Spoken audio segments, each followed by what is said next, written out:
of Detroit, the water department has increased the rates that it charges 3 or 4 or 5 times a year. It is indeed diabolical and draconian what's going on in Detroit. You're listening to People's Tribune Radio, brought to you by People's Tribune newspaper, an independent monthly published in Chicago. We bring you with permission excerpts from KPFK Pacifica Radio's program, Beautiful Struggle. Today you will learn about the struggle of the poor against the city of Detroit's mass water cutoffs.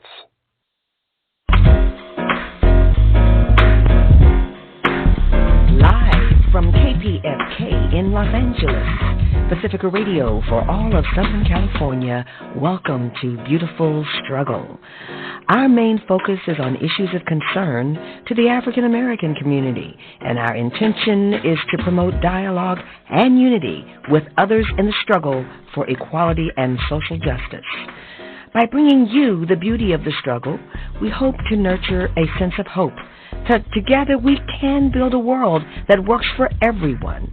A just world is possible, and each week we bring you people who intend to make it real.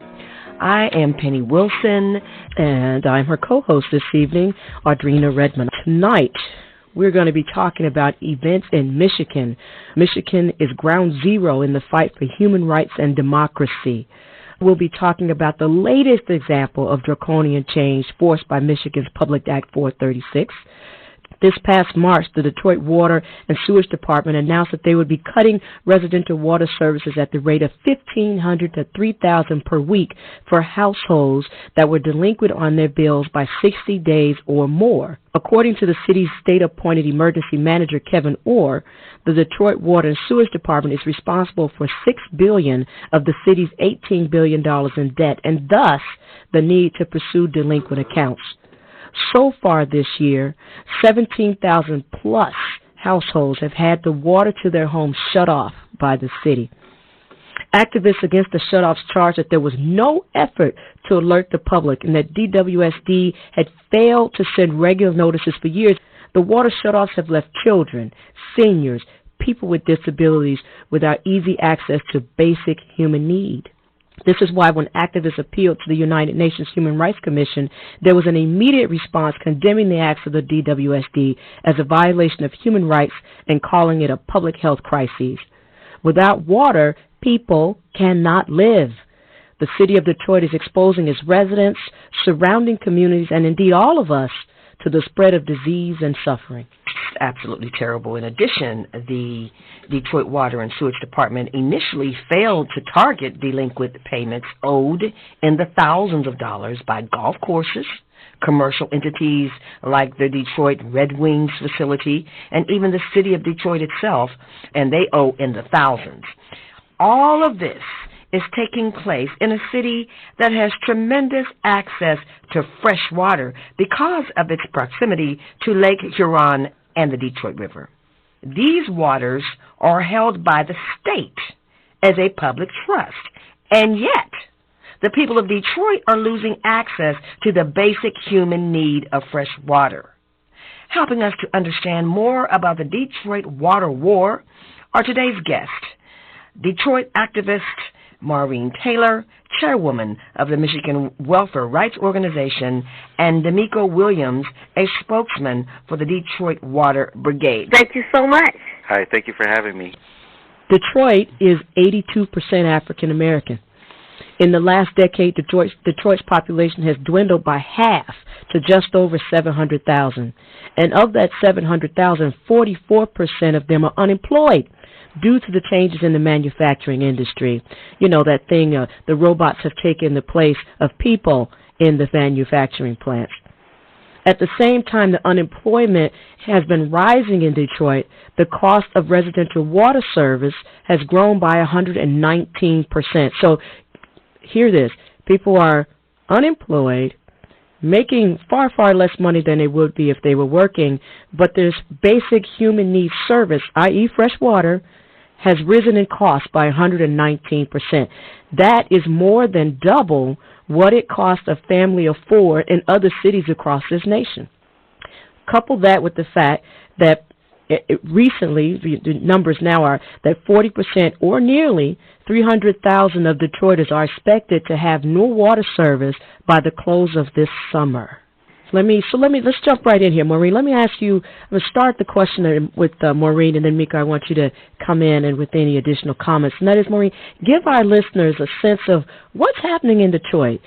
Tell us what is the political context in which Detroit residents are losing access to water in this city that sits on Lake Huron, has the Detroit River right there. I mean, it is indeed insane. Already you have alluded to what the issue is. We used to have a Dodge Main, a Huber Avenue Foundry, a Lynch Road Assembly, Cadillac Fleetwood, Max Stamping, all of these gigantic factories that developed over a period of decades where people worked in these places and they were able to raise families, middle-income neighborhoods all over the country because these blue-collar workers that were tied to manufacturing. Now, things have happened, things have changed. 400,000 manufacturing jobs have disappeared just in Wayne County, where I live, 36 cities in Wayne County. And no state can take this kind of a hit. So what we've gone to is an opportunity where you could work and your hands and your head and your back were important. And now robots, R2-D2, has taken over the role of employees and employers. Now what we have is a situation where half the population has just walked off, can't manage it anymore because the jobs that are left pay $7, $8, $9, and $10 an hour. The water department has increased the rates that it charges 3 or 4 or 5 times a year. And we have been in battle about this for so long, but only now, when our Canadian sisters and brothers wrote a letter to the United Nations demanding that they do something about this aggressive water shutoff, has the world decided to turn around and say, what the heck is going on in Detroit, surrounded by Huron, Erie, Ontario, Lake Michigan, and Lake Superior. It is indeed diabolical and draconian what's going on in Detroit. Anytime you take water away from somebody. Yep. Old people, babies. Disabled. People with disabilities who are not mobile, or those who are dependent. They can't even go to the bathroom. Then also, now that Detroit has lost all of those jobs due to unemployment from the auto industry, there's really no jobs here. As speaking as a young person, the only job that you can get in the city of Detroit is by being a security guard, working in fast food, or even working for one of the stadiums that owe the biggest amount of money, but you're at a low-level job of being a janitor or a toilet scrubber. They don't pay that much that you can make on surviving, feeding your household. It doesn't bring that much. So the new Detroit that they claim that is coming back is basically from Dan Gilbert and the corporations that are having like the high-tech companies, and they named Woodward Avenue Tech Town. And now they're having their implants of people that are well-educated, that come from other places, and they're not tapping into Detroiters who have the same type of education, who could benefit from jobs training, skills, education, and all of those other things that they need to survive, not including us in downtown and midtown Detroit. So gentrification, I'm going to get you guys out so I can bring people in I want to bring in. Flushing out Detroiters. That's what it is. That's what it is. This is a pattern of behavior that the rest of the nation ought to be alarmed about. Because if they can get away with jobs that pay $7, $8, $9 an hour, a lot of these are employment opportunities at the few factories that are left that used to pay 2 and 3 times that amount of money. And for whatever reason, these corporations were able to convince folks, you know, if you make $20 an hour, that's just scandalous. You're not supposed to be able to live good. What do you mean you have 2 cars? Why do you need 2 cars? You don't have to have that sort of thing. That's how we get to emergency managers, loss of democracy, loss of vote. That's how we get to water rates continuously going up. And we get to this dark side, this really dark place, where somebody has suggested that in order for you to pay your bills, what we're going to do is torture you. We're going to risk your families. If your mother's diabetic and has already lost one leg and you need water to wash off that site, no, protective services are going to be reached so that mama can go to a convalescent home or something else. This is so horrendous, and they're able to do this because they spread that stereotype across the country. Those Detroiters, they're just dumb. That they were lazy. I heard that they were trifling, and they won't say anything. I'll stop talking because I remember what Martin Luther King said. In order to really understand why a person is standing on the corner and needs a quarter, you have to look deeper. It's one thing to give the guy a quarter, but why is he standing there in need of a quarter? That and also, I would like powerful. to say that in response to those people that are running around with a narrative saying that we exhibit bad behavior, we don't pay our bills because we don't want to, or we just ain't, and they can't make us, and all sorts of things. You cannot judge people based on their personal financial situations because you don't know what their personal financial situations are. The water department and the city council, the Detroit City Council, has admitted that they do not check into the financial situations of the people that owe the money.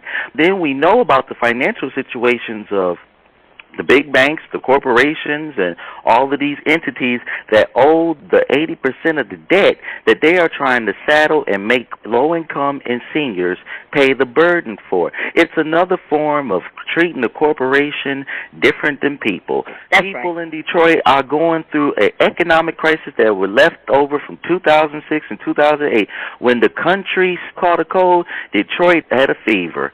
And it was a fever pitch that has still been unresolved all these years, and now it's coming to a head to where they taking the water and they trying to run people crazy. I mean, I'm talking about you putting stress on seniors, you putting worry on people that's going to have their children snatched. That's right. The contractors are even calling CPS and they out your house within 48 hours, deeming you unfit. Now you got to take the money, pay the water bill that was for your rent, and you're getting in trouble with your landlord. When you fall behind 1 month, it takes 3 to 6 months to catch back up, and I'm a prime example of that it's hard trying to keep your basic necessities in check without falling into a spiral, and some people have fell deep into a spiral where they haven't had lights, gas, and water within a year, and they were afraid and ashamed, and they should not feel ashamed or afraid. I'm always telling Detroiters, this is not your fault by any means, but this will now be your fight. It's really good to have you, Domico, so we can jump in this, because this is just, like you said, atrocious. It's actually heart-wrenching. Yes, it is. So Maureen, share with the audience about some of the steps that your organization and others are taking to combat these shutoffs. So we are part of a coalition that's called the People's Water Board, and we have another hotline, a brand new number that we're trying to tell people if you're in trouble, and we're talking tens of thousands of people in the Detroit area that are in trouble, but we're also talking about of the 3 million customers that the water department handles, Detroit plus an additional 127 cities. There are thousands, hundreds of thousands of people throughout these communities as far away as Flint that are having trouble because the economic basis has changed. So we are just really struggling to try to catch up with this tsunami of terrorism. This is homeland terrorism. Somebody wrote a beautiful article of a Band-Aid over a gunshot wound. It's going to take us, it's going to take everybody to force these people in Detroit to know and to see that water is a human right. But Domico, tell us what the Water Brigade is doing. What are you guys doing? I've been trying to contact the water department. I've been trying to contact representatives of the water board from Detroit and each individual one, and I've been asking them, can we have a public event or a community meeting to discuss this issue and to get people in a centralized location to come down and talk about their financial situations. They were telling people, call us, we'll work with you or whatever, but when you do call them, the message system is broken, the phones, you have to wait for an hour or so, and I wanted people to come down and talk to someone face to face and to settle the situation before it grown into a horrible situation that we cannot control. They have not done so, and also I've been met with resistance from the representative, Daryl Latimer, saying that they would not have a community meeting and they're going to continue with the shutoffs. Daryl Latimer is the Deputy Director of the Detroit Water and Sewage Department. Mm-hmm. I was with him on Fox 2's Let It Rip. It's a local TV station in Detroit. The man that told people that he shut off churches, he shut off schools, and he was bragging about it like this was something to him. But I'm inquiring to him, why would you do such a thing when you can have a public event like the other utility companies, have a 3-day fair for people to come down and to settle their situations before things got too drastic? And he would not do so. So I reached out to Maureen of the Michigan Welfare Rights Coalition, and she has an idea that we could have a community meeting. That's forthcoming, and we will talk about the details at a later date. What can we do to help? I tell you one very, very important thing. As many outreach activities that have to do with sharing this story that are able to be managed would help. Letters. We need letters that decry this situation, letters that demand that the water be reconnected. Turn the water on. And those letters need to be sent to the mayor of the city of Detroit. Those letters need to be sent to the head of the water department, CC a copy, to the United Nations in New York, and CC a copy of that letter to the United Nations in Geneva, Switzerland, so that we could continue to press this issue around the world, that the United Nations, in fact, needs to come here and make this stop. Definitely, and what Maureen said is very important. We need people to call the governor's office and let them know this is wrong and this is inhumane. Water is a basic human right, and they are breaking the treaty that the United States signed with all of the world in July 2002 that said clean water and sanitation is a human right, and it should be made affordable and accessible to everyone in the land. Sorry to cut you off, but the boards are lighting up. So I want to go to Wayne on line 6. Okay. Wayne, are you there? Yes, I am. I want to thank you for your program. And I thought there was some protection that a public utility could not put somebody's life in danger. Does it take somebody dying before this problem can be addressed? Aren't there certain basic protections? Yes. There is no rule in Michigan Constitution or Michigan legislature, there is no rule that says a public trust cannot put a person's life in danger. We are moving toward privatizing water. That's the direction we're going in. That's what all of this is about. Somebody will be able to buy and sell it. And make it for profit, which means less water for the people. Absolutely, absolutely. You know, we're talking about water, but I remember years ago watching Comedy Central, and there's a comedian, Earthquake, and I'll never forget he did a sketch about, you better watch out because one day we're going to be paying for air. When Congressman John Conyers did a press conference with us last Monday, we said that we were going to take this to Washington, D.C. in order to let people know that we are serious. We can't get no help in our local government, and we can't get no help from the state government because the state government is the main people behind this effort. And I just want to say it's economic genocide what they're doing. They're taking away the water. That's a genocide threat, and we got to do everything we can. I don't care if people call the president nonstop, call Eric Holder, call everybody that you know. Call your legislatures and let them know that you are concerned about Detroit and you want them to do something to have a consensus about saving Detroit. And we have to be concerned because it could happen what happens in Detroit can happen anywhere. It's a learning lesson.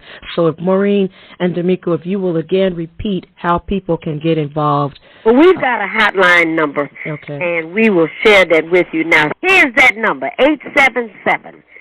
877-646-2831. I'll say it again. The number is 877-646-2831. Yes, I want to give a number as well. For anybody that would like to contact the Detroit Water Brigade, they may call 1-313-279-0608. Again, it's 313-279-0608. If you are on Facebook and Twitter, you can follow the Detroit Water Brigade. We have a like page, and we also have a group. You got to knock on doors. You got to talk to people, and then you got to do educational mini teach-ins to let people know this is a concerted effort of privatization and kicking out Detroiters, and they doing everything they can to run out Detroiters. That's and right. We're not gonna have that. That's right. All right.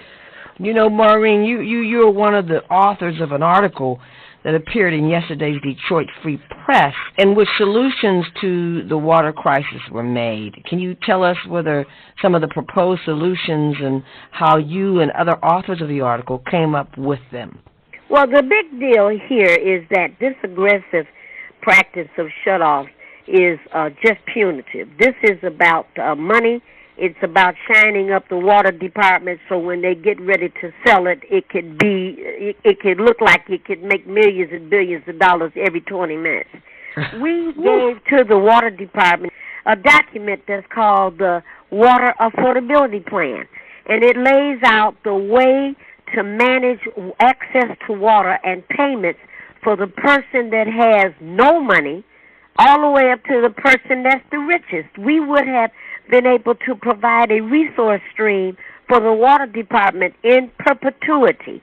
They don't want it. They didn't want to accept it because the water department is a gem, that's GEM, and it's something that they want to hold on to and sell. What we've done is we are now bringing the Water Affordability Plan back out and demanding that the city of Detroit look at this and take it to some of these other 127 cities that we service. So there is a plan in place.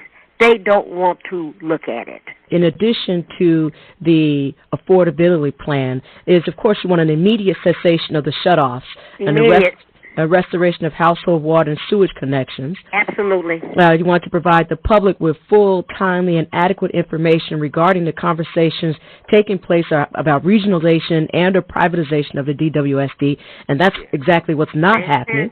Nope, that's right. And the appeal to the UN, the successful appeal to the UN was an attempt to get a recognition of the human right to water and the public trust in the water of Detroit. And we're going to have to wrap up our show.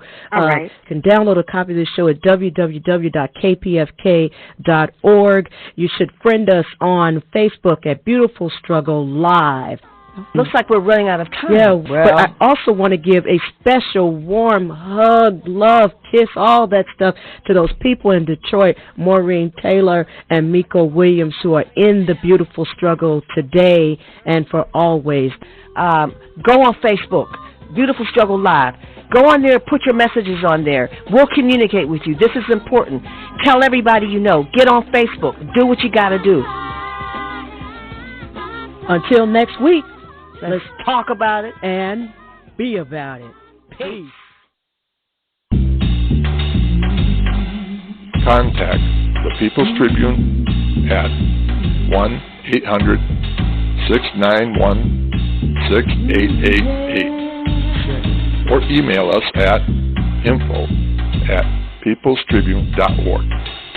info@peoplestribune.org, or visit us on the web at peoplestribune.org. Please subscribe and order bundles of the People's Tribune to give to your friends. We welcome you to send your story to the People's Tribune.